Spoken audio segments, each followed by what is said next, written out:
We're talking with Superintendent of 273 Beloit Schools, Jeff Travis. What a great gift and renovation and fundraiser for your school. The Board of Education on Thursday voted to pursue a new track renovation, a little over $1 million, artificial turf field included at $2.2 million. As you look back at the Board of Education and two failed bond elections, Jeff, talk about what the Board of Education's goals were after a failed bond election as far as athletic facilities. You know, it's always been a priority to get these facilities fixed up and to get it to where they're safe, get the drainage fixed on this Trojan Stadium. But it's always been our goal too, I want to point out, to keep the WPA project intact as well with these projects. You know, the foundation came together. We have our USD 273 foundation. We came together. That's made up of 3 board members, a couple of administrators, and then a couple, 2 community members here. And it was our goal to see what we could do to work on this and see how far we could get and our original goal was to get the track done, because that was the goal in the second bond, was just the track. And the donations just came in beyond belief, and then we got our large donor with the match, and that just set the tone, and it went crazy, John, and it really did. And I can't tell you how grateful we are for the donors. Well, Jeff, we'll talk about that Beloit Educational Foundation. It kind of kick-started the whole campaign for the stadium, and you talked a little bit about it. You started that over about 8 years ago. What did you have in mind when you started the Beloit Educational Foundation? You know, when I got here 12 years ago, that was one of the things we talked about, was a lot of schools had educational foundations, or schools were starting to get educational foundations out there.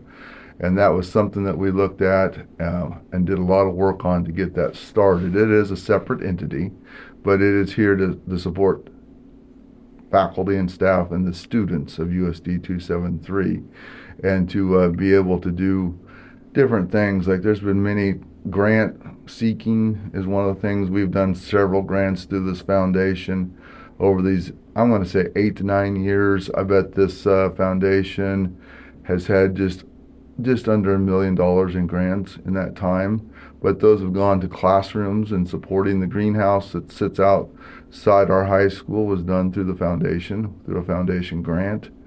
We've done mini grants for all classrooms and teachers. We've done Adopt a Classroom through that foundation, to where parents, grandparents, community members donated to different classrooms. We've done different things like support students that couldn't afford eyeglasses, and we would work with other groups in town and get those eyeglasses purchased for kids, or students that didn't have coats, and get them coats. But then the idea evolved here with, let's look at the foundation, let's get this going, let's look at our alumni, and let's see what we can do for Trojan Stadium. And it turned into this, and it's been great. I mean, that was a fantastic quick 60 days there.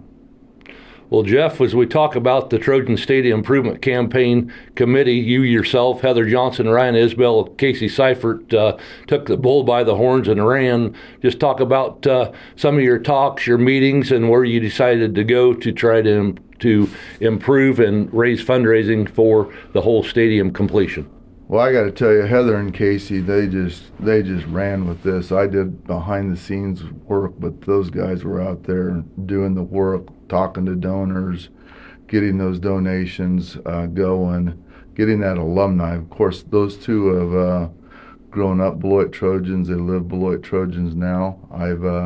I've come in and become an adopted Beloit Trojan. You know, but those guys lived it. Ryan too. He grew up a Beloit Trojan. And you can see that pride just in them with that, and that bound and determination to get these projects done.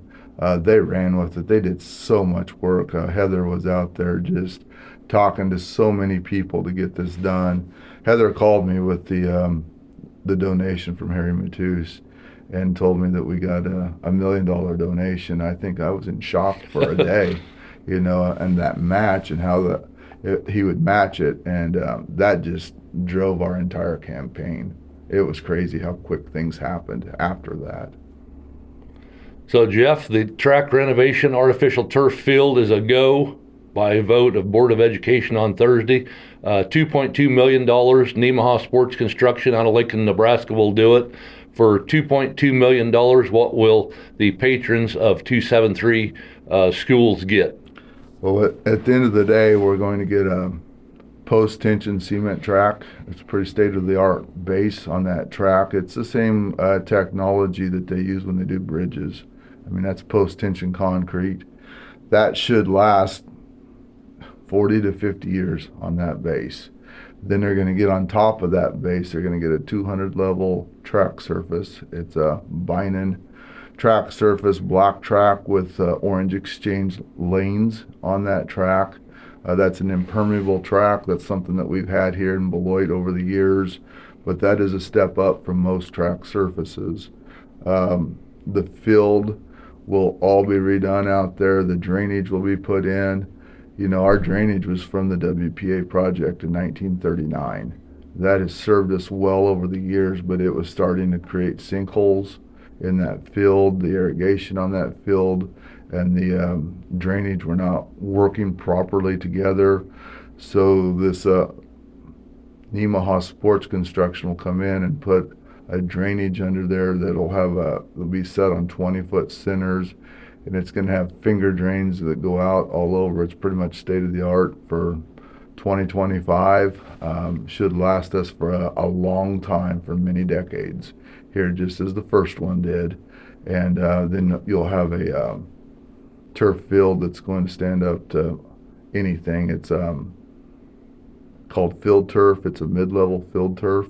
It's a very nice turf. It's going to look like a wide blade with a small blade mix into it. You know, it's going to look like a real football field out there is what it's going to look like, John. It's, you know, when you look at it, you'll say, is that turf? And it's really, it is, but it's going to look like a field away from the field when you drive by.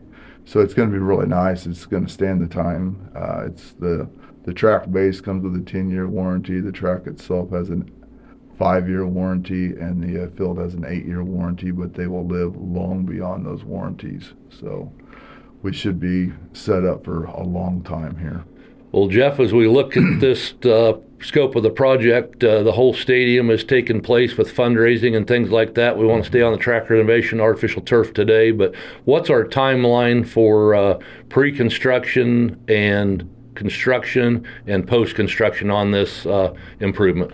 So as we do pre-construction, you'll see things like material being brought in, set by the stadium somewhere in the general vicinity so that they can haul rock in. They got to get that aggregate in because it's hard to get a hold of for that field. The 8-man All-Star is on June 7th, and so the actual construction, they say, will start June 8th. After that 8-man All-Star game is over, and so then they will start tearing the field out, the track out, and they'll start putting everything back in. That concrete, post-tension concrete base will go in. They'll tear out lanes 1 and 8 when they're doing that, and then they'll put that post-tension track on top of that. As they work all of that, all the curbing will be new on that track as well. That track will sit up 5 inches higher than it currently does. The field will come in, be worked in on that as well. The field will be, they say it will be completed by September 5th for our first game, football game that's going to be rearranged to be held for that first home game right there. When we come to that game, that track's going to be a concrete base, though. The track won't be out there. They will get that put on, the top layer put on during the football season at some point, and then striped. Well, Jeff, congratulations to your hard work, the Board of Education, the Beloit Educational Foundation, Trojan State Improvement Campaign. I know that 2 failed bond elections were tough. You guys worked your tail off. You gave opportunity for voters to improve the facility, but in tough times with ag and taxes and all that stuff, they decided not to do it. But what a gold mine you've hit. What a great improvement project for the whole facility, and we congratulate you and the Board of Education and USD 273. Hey, John, thank you. And if I could end by thanking our donors, thanking Harry Matus, all our donors out there, Harry for setting up that match for us, Heather and Ryan and Casey for doing all of that work out there for us too, and everybody else that helped too. There was a lot more people behind the scenes helping us there. But thank you to Harry, and thank you for everybody that donated for this project. This has been John Bowden for KDNS 94.1 Z96.3 Lake Sports.